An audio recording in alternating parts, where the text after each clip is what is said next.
Hello, everyone. Hi, it's been 2 weeks, or more than Four that, weeks, actually, 4 weeks. 4 weeks, because And we skipped last time because I had this immediate thing where my daughter said, I can meet with you today. And we never oh, spend time together. And I was like, hands down, everything goes out the window if she can spend time with me. absolutely reasonable. Family first. We are a family forward show, even though, you know, we also will trash talk on here and say all the things. And be So, selfish. and be selfish and encourage you to be selfish. So, and what better way to come back than with one of our favorite guests, our only guest, Eric. True. Also, interestingly, our least favorite guest because he is Oh our only no. guest. So You almost look like we're on a split screen. I know, but we're not. See, watch. Woo! See? oh my goodness. All this laughter to start out. We are backlogged on connection here. So you guys get to be part of that and as we reconnect with you. But this might be your first time looking at us, catching us on this live stream, either on Facebook or on YouTube. So, house rules first: be nice, be kind, and click on the video if you want us to see your comments and your interactions on Facebook. If you are on YouTube, do what you do. We will see you. Somehow, we already got a hello from Debs. If you're still out there, shoot us another one. And then we have some introductions to make. And so I think I can kick those off. I am Dahlia Rose. I am the founder of the Conduit School, and that is where I serve my community and my students as a facilitator for healing work, a teacher. I help them process their lives, their metaphysical, spiritual, and new agey thoughts and thought processes, and we actually go over some of the topics that come over to this show, and we deep dive in those. And I'm just here helping those who find me find themselves, their empowerment, and a better sense of self, so that they can heal in ways that they did not maybe believe once was possible. So with that, that's all me, and I'm clearly not here by myself. And yes, Debs is still here. Hi, Debs, maybe you were like our pre-show producer today, so that was a good time. So, but anyway, I'm done talking for now. Hit it, sweetie. Introduce us. I'm Eric, and this is Katrina Rasbold. We are the creators of the CoC philosophy, the spiritual pseudo-religious doctrine. We are the founders of Crossroads Metaphysical.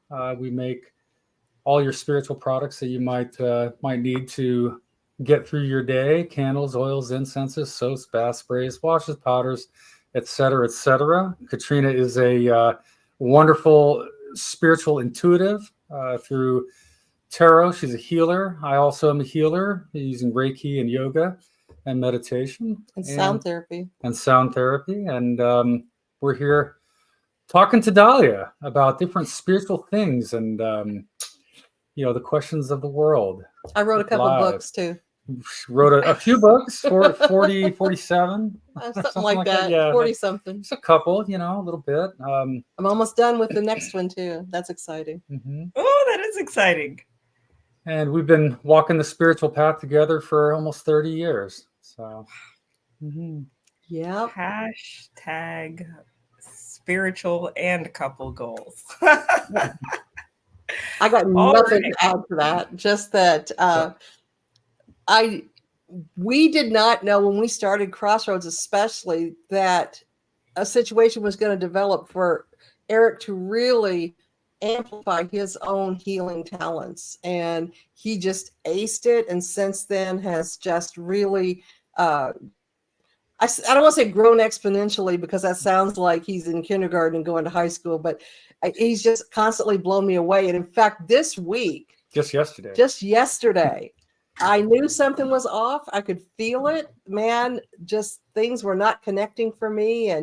And he did an egg cleansing on me that was out of this world. I mean, just really stocked that jar full of stuff. So definitely he's still on his game. And this is root beer, y'all. Okay, in case you're like, damn, man, what time is it? It's Doesn't root even beer o'clock matter. somewhere. Okay. Right. That's amazing. I count, like, I guess opposite to that, today was my egg release day. So my house smells amazing. I know. Isn't that an awful, awful thing? Try doing I mean, 20 it's of bad. Yeah. It's bad. Thank And, God you know, for the dishwasher. one thing I hate most about releasing the eggs, in addition to the smell, is, of course, you want to make absolutely sure everything in there is now inert. And that is one of the ways that healers can get got, is if something's still kind of not quite dormant in there and it just jumps up at you. And yeah, I think that's sometimes how I get smacked around a little bit. If you want to have this experience, this amazing experience between either Katrina or I, there are definitely options out there. Olympia has changed the way that I do work. So thank you to Katrina and Eric for being the progenitors of my learnings. But we're also not here to talk about that part. We're here to trash Reddit. So, oh, really? Sort of. And, you know, you started out by saying that be nice, be kind, when we absolutely will not be that. So expanding into the things, we have two stories to go over. First of which is titled, and Katrina reads these better than I am, so I'm gonna channel my inner Katrina. Do it. And start with the username is Right? I zeroed right in on that. Oh yeah, yeah. inmate Right. 0045. And the title is Tough Situation While Being Awakened. Anyone else? That's our title. So let's take a deep dive right into it. Anyone out there being awakened while also in a life situation that is very draining? I am married with 4 kids and just feeling like anytime I'm around them, I get drained quickly. I love them all very much, but I just don't know how to heal and grow while in this situation. So much responsibility and clashing beliefs.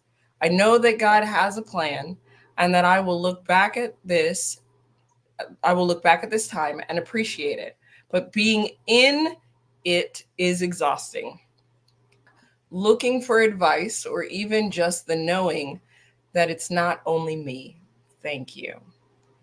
That is our poster and our post to go over today. So bless their heart, you know. Yes, they are the only one And, you on know, earth. I also would, just being, you know, the editor here, I would also like to say that they presume God has a plan specifically for them. And it involves them being tortured by having 4 kids. You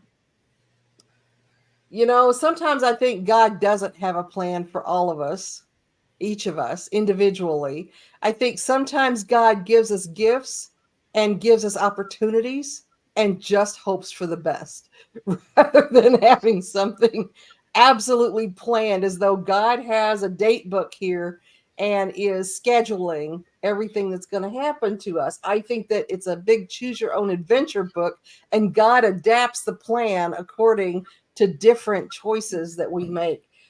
You know, amateur, I had 6 kids, not 4, all from my own body. Like, I gave birth to the entire Brady Bunch. But, you know, here's the deal.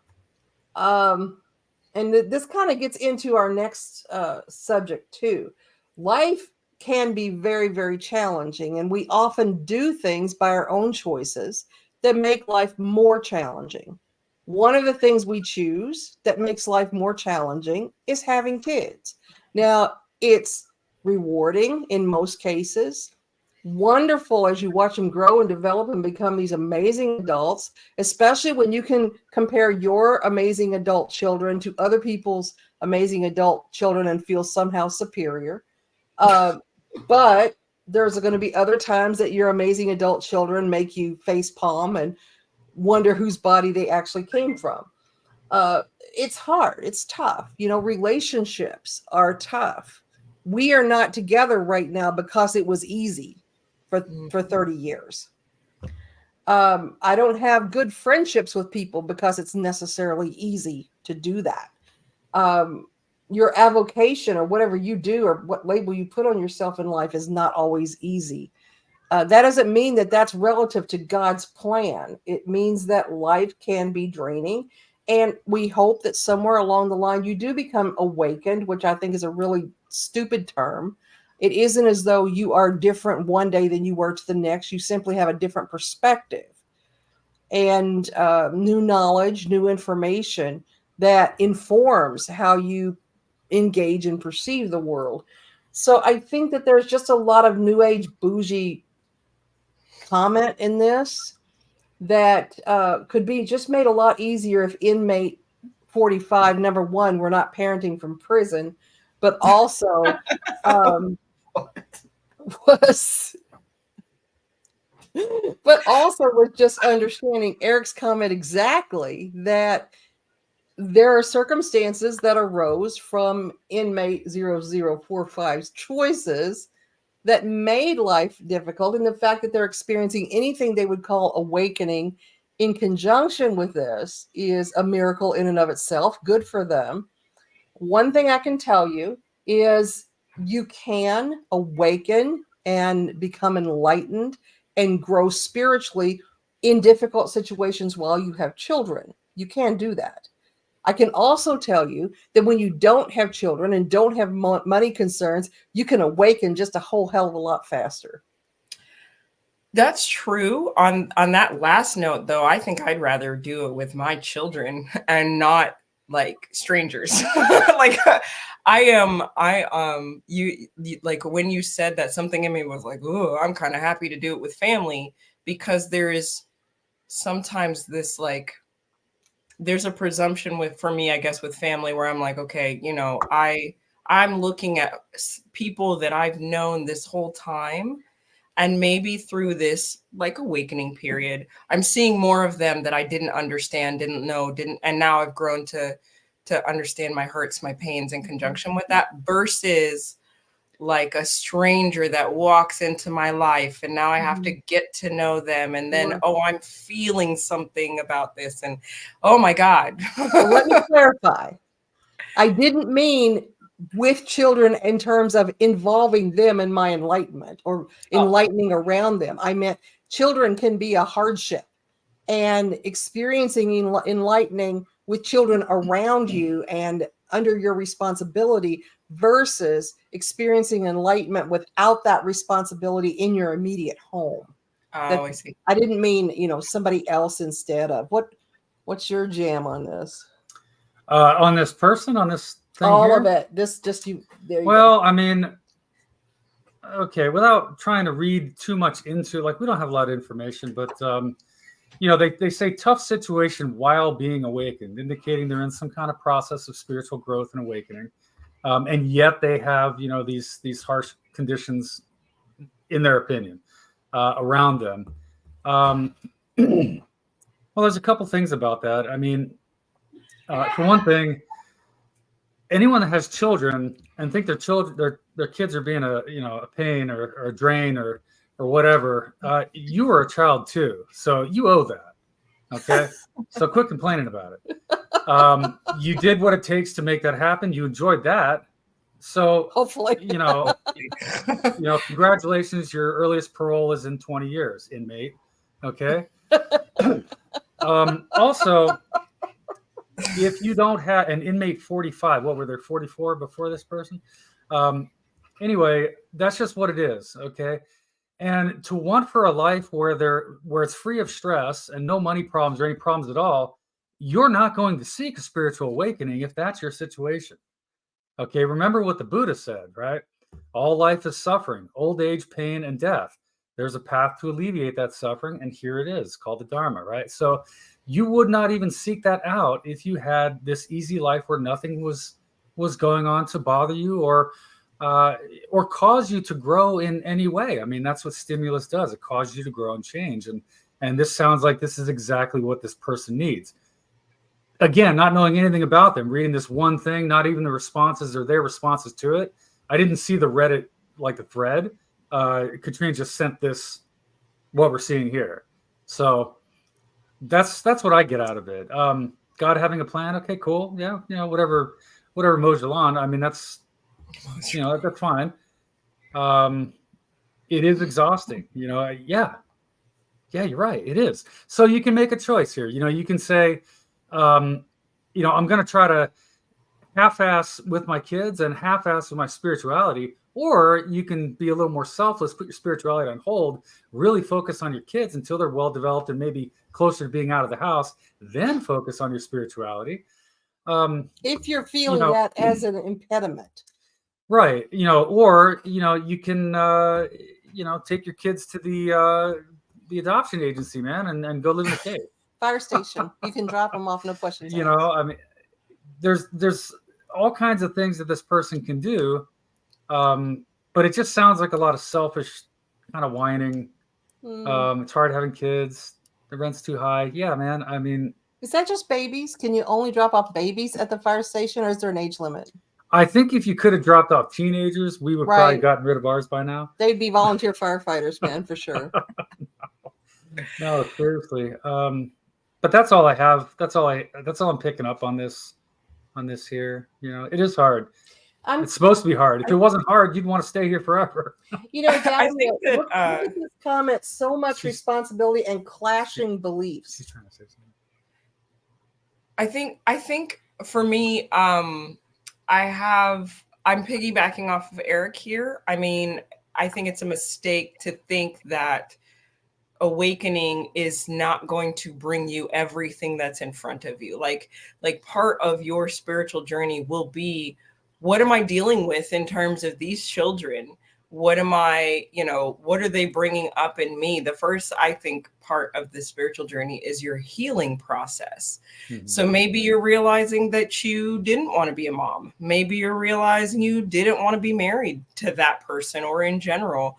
But like making those kinds of decisions isn't like, it sounds like she or whoever this person is wants to make a brash decision to like throw it all away and start over because it's draining and exhausting, or at least wants some sort of immediate change without recognizing like, hey, your work is here and you can still advance spiritually by interacting with these individuals, learning energy healing modalities that allow you to maybe cleanse your field at the end of the night so that you don't, or maybe it refills your spirit. Like it, when I talk to people about the like exhausting situations in their life, I'm usually talking to them about not how to immediately change that, because there's almost no situation where you can immediately throw everything away and be okay. But like, how do we get you into a place or a community that does refill your spirit? Or how do we get you into alignment with something that would nurture your development process? Take a class, do something new, but don't just sit and recognize that life is hard.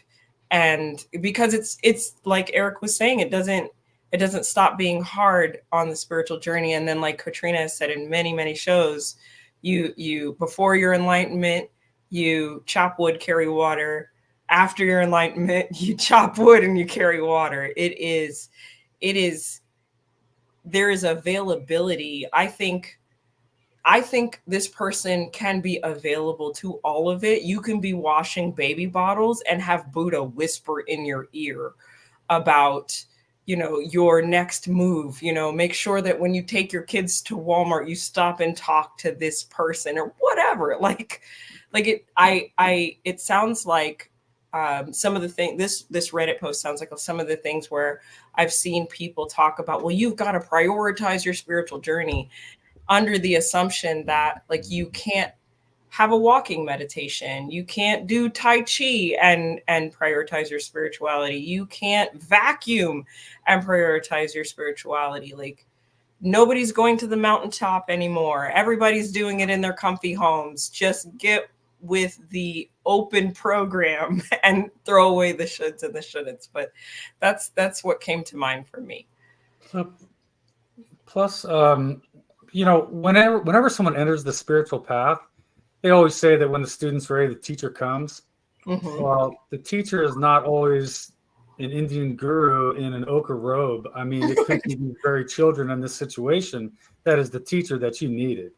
And, you know, to recognize that and try to discover what it is you might have to learn from that hardship and that struggle is what it is that you need to advance on your spiritual path. Now, I'll be the first to admit that that's difficult to see in the moment. Okay, Oh, yeah. when your kids are, you know, being kids, right? But I mean, that's kind of how it works, you know. And when you're first experiencing that awakening, you don't know what to expect. So you have to be open to the things that occur as if they're meant to occur that way for your benefit. And that's probably the best attitude that you can approach something like this person's. I'm assuming this is a female. It's written. It sounds like it's a female hand that's writing it. But this person needs to be at least aware of that and try to go down that route and not make it such a pointless struggle, you know, that's preventing this person from doing whatever it is they think they should be doing when this is probably the very thing that they should be doing. It's very interesting to reread this Reddit post with the impression that it is a father writing it than a mother. Because there's, I mean, you mentioned a female hand, but there's nothing here that is gender affirming. No. And if you read it as though this is a father, and let's go with traditional roles, that goes out and works every day and comes home to 4 kids and a partner and feels exhausted and drained around those kids. I can completely relate. I know you can. And my point is that socially and culturally, we would perceive that differently than a stay-at-home mom who's around these kids 24/7 and never gets a break. Right. And is having this experience. And that just shows how conditioned we are to implied gender roles.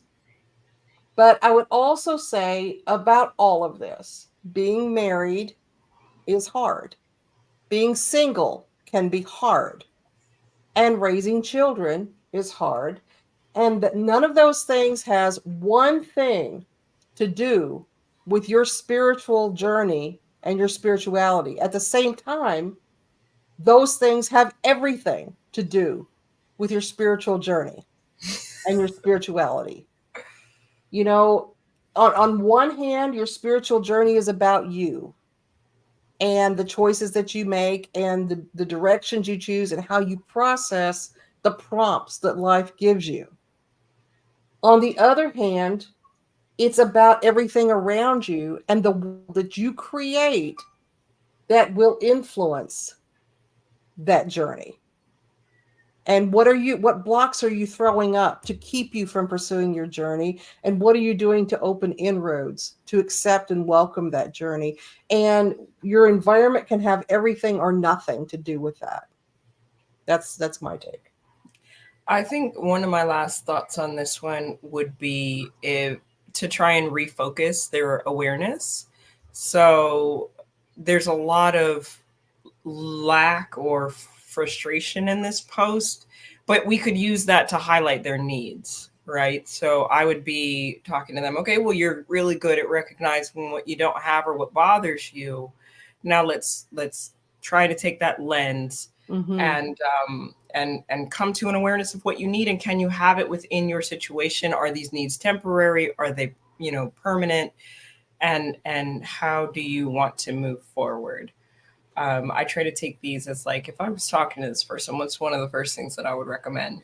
But maybe also a venting session where they just kind of like, because it seems like there's a lot going on, whether it is a man or a woman. I mean, that it's interesting to read from both lenses, but I feel like I would have the same I would have the same advice, just looking at the basics of being exhausted. Like, people are exhausted for different reasons, but I would handle that exhaustion mentally and emotionally in similar ways, I think.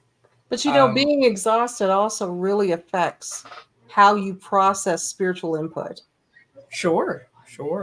And it does kind of give you that shit brown glasses kind of feeling, like you're just seeing everything as an attack on you rather than a circumstance you created, and might, with a different framework, be able to really engage and enjoy.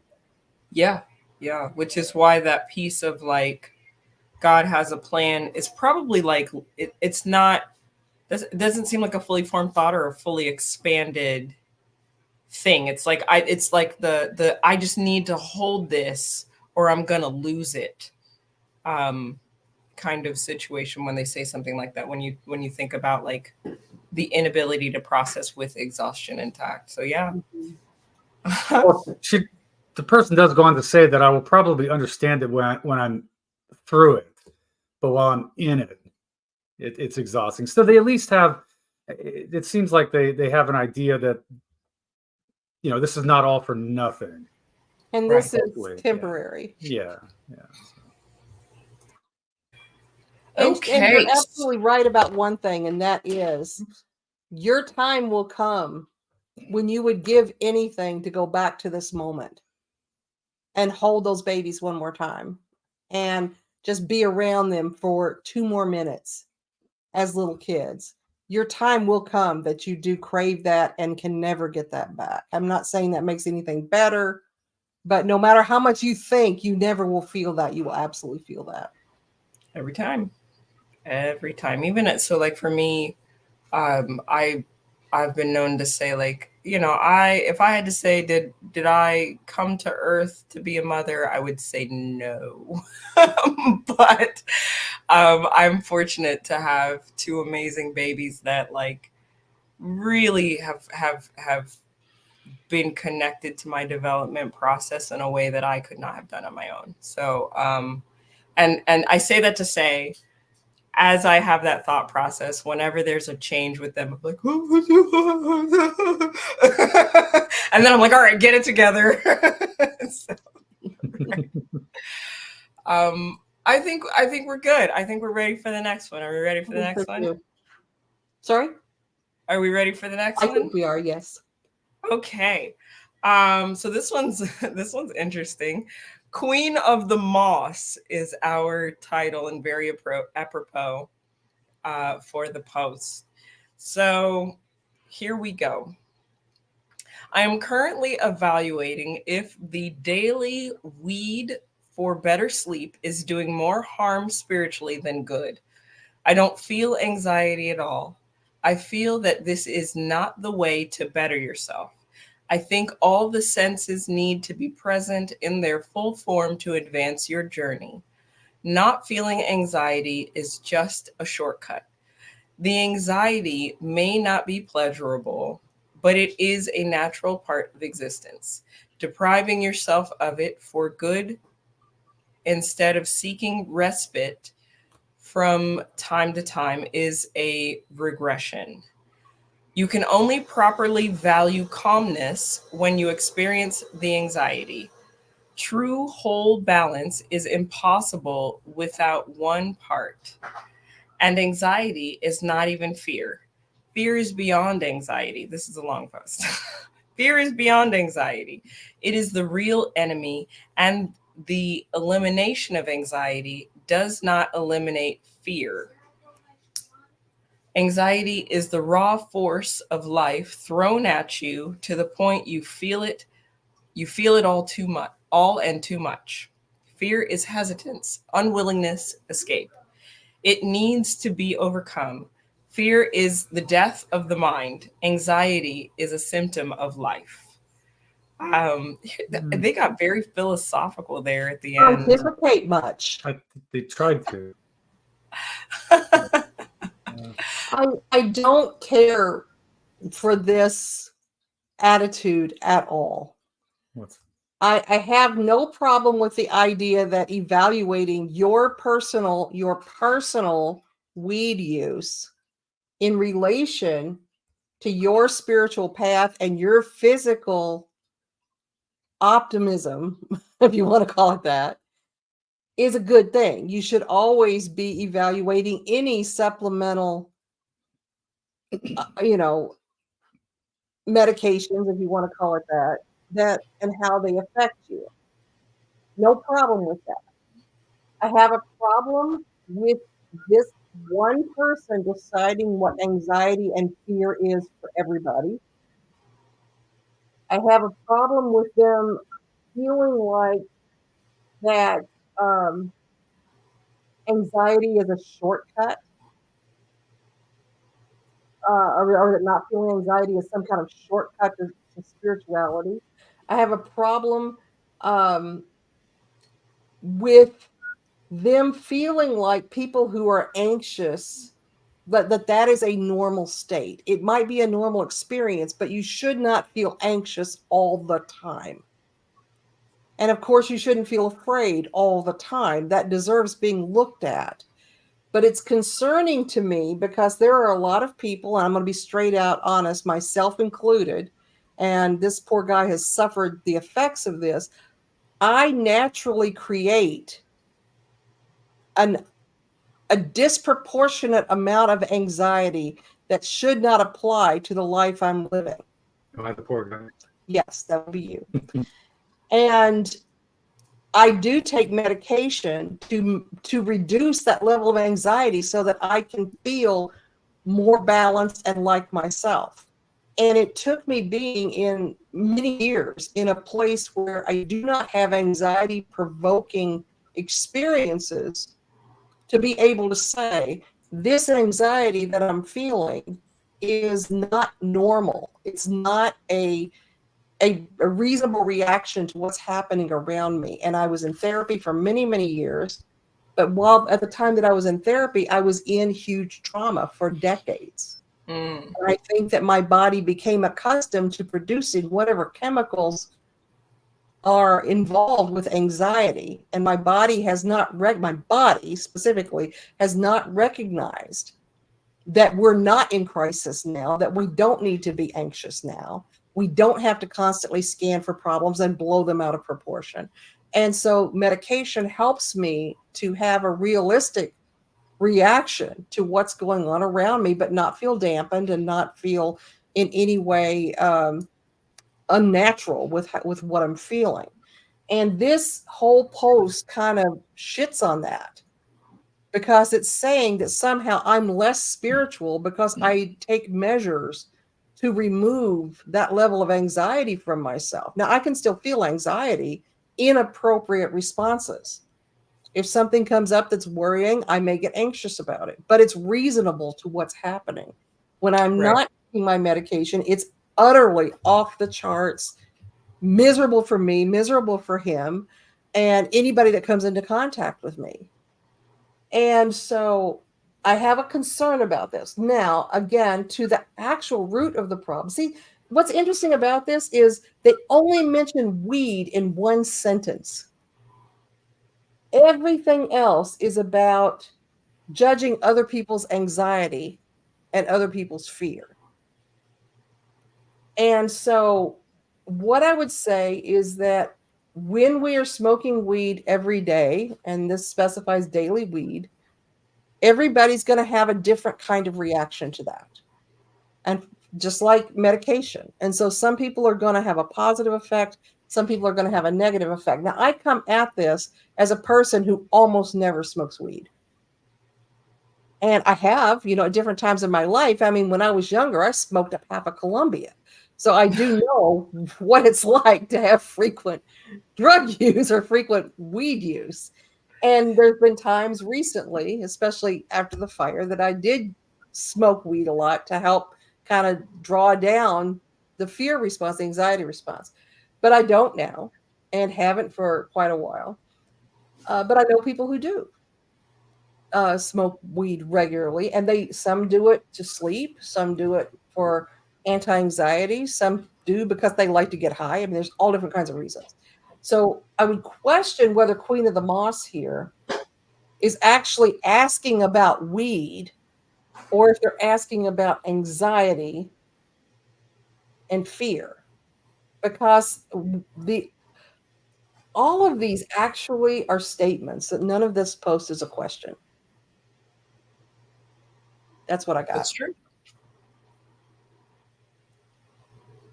Is that what you got? That's what I got. What That's have what you got? Yeah.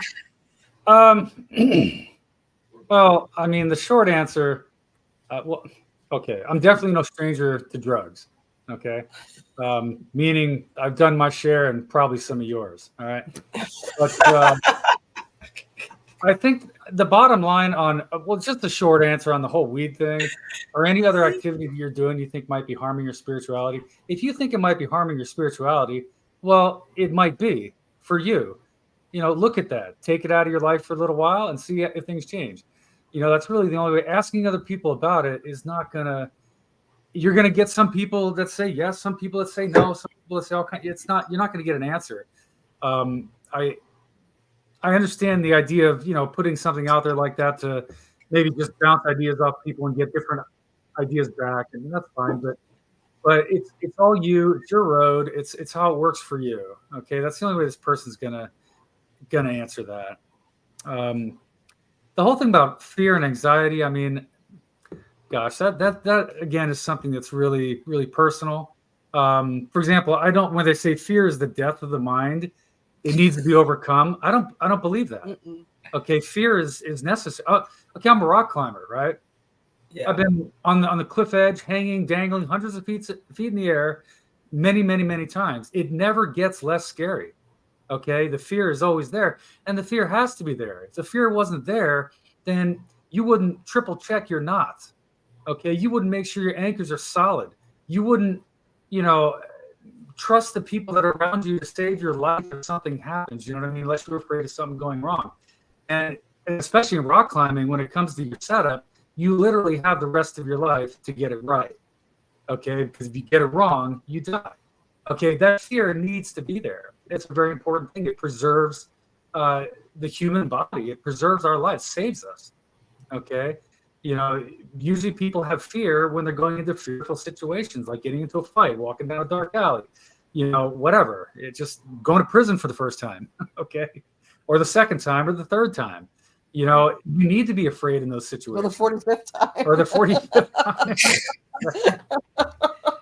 You know, being afraid in those situations is a good thing. So I think their analysis of that concept is wrong. I'm just going to say it's wrong. You know, that's not even, I don't think that's really something that it has. Anyway, yeah. But as far as the drug thing goes, it's all you. You have to look at your own road. You have to look at what kind of vehicles, you know, are going to take you there. You know, I mean, for example, you know, you've gone through some mind expanding processes, right?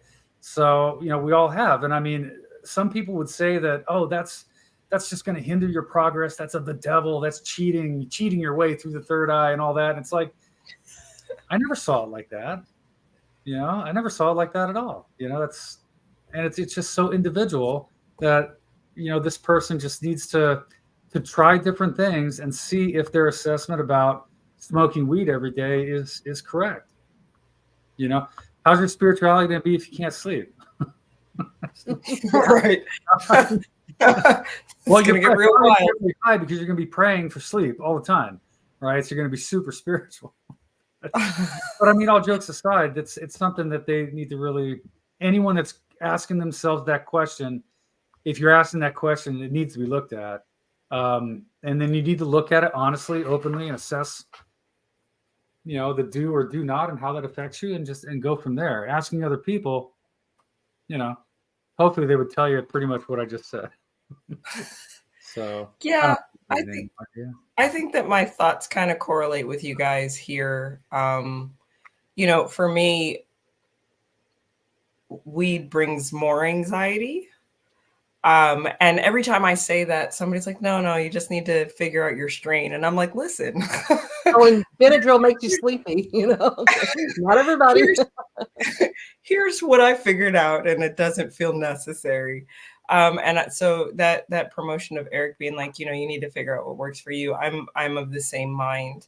And as I read this, it almost looks like she's, or he, or what's his queen of the moss. I'm gonna say she. Probably fair bet, yeah. It's almost like they're yelling at themselves for like having the desire for support of some kind. I mean, even in indigenous tribes, like not everybody was meditating and getting to what they needed to. Sometimes they used different substances. There are different cultures that use different things. And a handful of them meditated and got to what they needed. The rest had substances, they had dances, they had rituals and ceremonies and all manner of things that they would engage with in order to get to what they needed and where they wanted to be spiritually. So to arrive at this place in modern society where you start shunning people who have fear, who have anxiety, is really it's a strange place. I do believe anxiety is in so I have come to the awareness, and I'm not saying this is everybody's belief system or awareness, that anxiety is like this ability to feel everything at once, all potential realities at one time. And it's too much, where the average person may feel a few realities, or maybe just the most dense reality ahead of them. So that little piece about anxiety is the raw force of life thrown at you. Like I can see what they were trying to say. You're not wrong. Right. But to pontificate about how to deal with it is a bit over the top. It's a bit overreaching. And I would say the presumptions here are very limited, and your spiritual journey can't go that far if this is your fixed belief system. I can recall a time in the beginning parts of things where I wanted to get this right, get this spiritual thing right.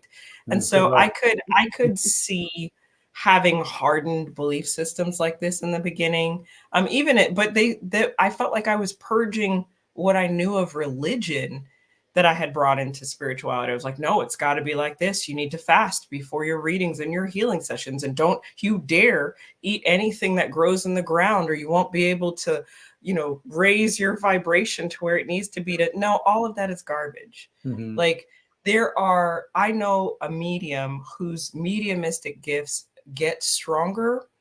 I know two mediums. One, their mediumistic gifts get stronger when they drink Red Bull. And the other one, their mediumistic gifts get stronger when they're drunk. So like, tell me about discipline then.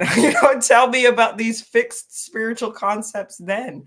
To me, we could dive deep. We could dive into presumptions about why those things work, but they have figured out a system for themselves. That our bodies are all composed of similar things, and we are all individuals. And so I do know a person who, when they smoke weed, it is a better thing for them. I know if I do it, I am unavailable to everybody, including myself. So, yeah. And sleep is game changing. I used to think I could get by without it, and I had a little sleep app, told me I was 24 hours of sleep in debt. And I was like, but I'm fine. I function. What do you mean? I'm fine. And then when I actually got to 0, I was like, oh no, I wasn't fine. I wasn't fine at all. So sleep is definitely, choose your way of getting to sleep and find it, because it is definitely an integral part of that spiritual process. But that's what I have. Oh, wait. You can only properly value calmness when you've experienced anxiety. That statement was a little triggering for me too, because why are we seeking value in the spiritual path, friend? You're going backwards. You're not going towards enlightenment. And then you don't need contrast to value something. You can just enjoy it. So anyway, they sound like they just figured out or just recently learned about the whole duality concept and just wanted to throw that in there because it seems kind of disjointed.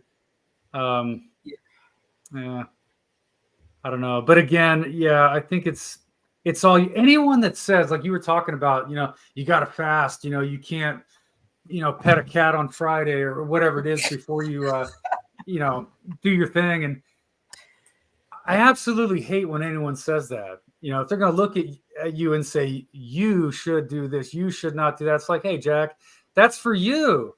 That's not for me. You don't tell me, I'm figuring it out on my own. Okay. And we have different roads and different means and different, ideas and thoughts and processes and blah, blah, blah. I mean, there's a million roads. Yeah. It's just amazing when people do that. I don't know. I might say to people, you should meditate more if you don't meditate. I will say that because I do believe that that's something that's universal. Okay. But to say to someone, hey, if you really want to see what it's like to have your third eye opened up, I got some mushrooms over here. Right. Okay. That works for me. That might not work for you. I mean, it's just weird. People are weird. I don't know. Spirituality really can be summed up as a great big experience of fuck around and find out. But it is absolutely the truth that you are going to discover in doing that. The challenge we face is that people think that it's universal truth rather than personal truth. Right. And it's fine to share, hey, when I did this, this happened.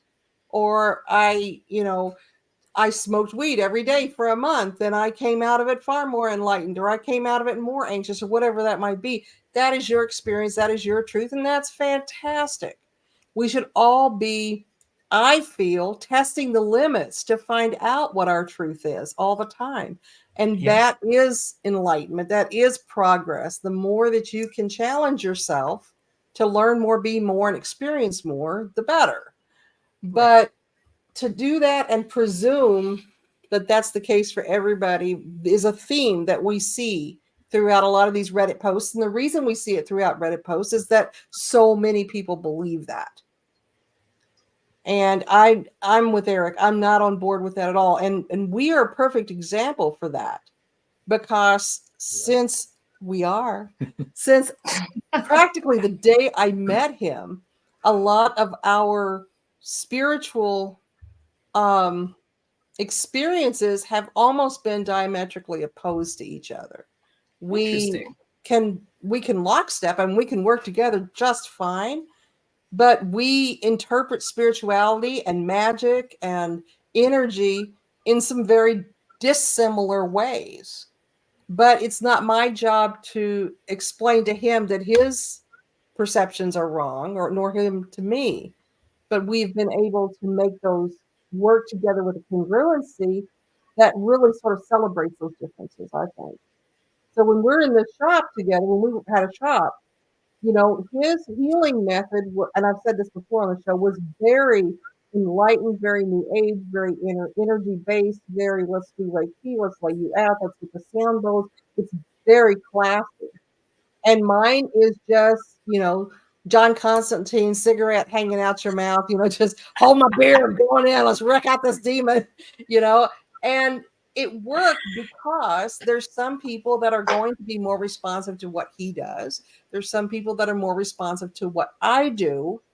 And it just gives this fullness. It's like the yin and the yang that, part of you is in the other piece, but you get to exist in your own black or white experience. I think similar to a lot of the Reddit posts too, there's this theme of validation, like, because this is my experience, I'm going to put it up here, and now somebody else is going to go, hey, yes, I believe that as well, and so that makes it real. And it feels so important to emphasize here for our viewers is like, your experience is valid whether it's been replicated or hasn't. And so, and I think that those individualized experiences make up the interweavings of our collective consciousness. And so we can't grow without those sort of individual experiences being valid. I also think this is our culture a little bit as well, like the culture of reviews and, oh well, I'm not going to such and such, or I'm not going to engage with something unless I have a recommendation, or well, I had a bad experience with this plumber and I'm going to tell everybody about it, and not accounting for my bad attitude that day. It was the plumber's fault. And so, it that is our culture, right? And I think it emboldens people to think that just because that everybody should have the same experience as them. And then the squeakiest wheels get heard, and then the non-squeaky wheels go, wait, is something wrong with me? Because that wasn't my experience. And it's like a vicious Ouroboros. We're conditioned to that hive mind thinking to such an extreme by how we're brought up, and there's no room at all for what now has a name, which is unverified personal gnosis. That was something that is, I didn't hear those words until probably about a year ago, and I just wiggled with delight when I heard that. After years of going to college, and you cannot have a valid thought or make a statement unless you have 3 scholarly citations to back it up. Somebody else has to have already thought of what you said for it to have any validity at all.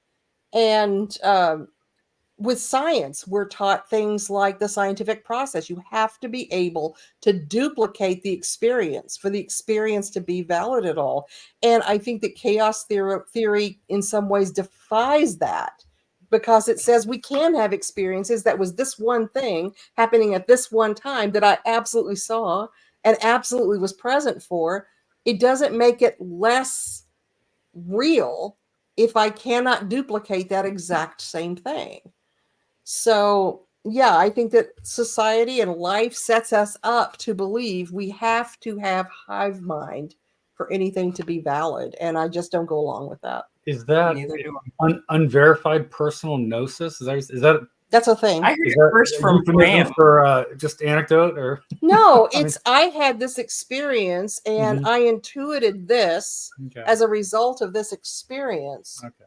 But no, I don't have line and verse citation to explain why this is accurate. This is just what happened for me. You're making a puss. What about that? I just have never heard that. That's all. I like learning new things. Would you like for me to give you some citations to prove that that's a thing? I want to see a study on this unverified personal gnosis. Genosis. Genosis. No, that's cool. Okay, right on. Yeah, that's it's weird. We're forced into we're in a social situation where we need social ties and bonds and contracts and understandings just to survive, and yet we can absolutely have our own one-of-a-kind unique experience, and at the same time everyone else is having their own one-of-a-kind unique experience, but somehow we're all together. It's a weird place, man. Earth is weird. Okay, so yeah, I like it. Well, aside from our own unverified personal gnoses, I think that's all we have. So this has been a great time. I've missed this. I've missed you guys. I've missed you too, Eric, even though you're not always on the show. And I am so happy to have this space with you all. I don't know. I think we have, not next week, but the week after to come back to, but we'll see how things go. In the meantime, let us know your thoughts on these posts and your own personal experiences with either having to deal with draining family and what are you going to do during your awakening process, or having to deal with anxiety and substance, and what will you do? How can you be fully awakened? And all of those things, all the rules. How does daily weed consumption affect your spirituality? It doesn't. But no shame or hate on anybody who uses it, because it's a tool, guys. It's a tool. In any case, we love you. We thank you for being here, and we will catch you next time on Crossroads of Cognizance. Bye, everybody.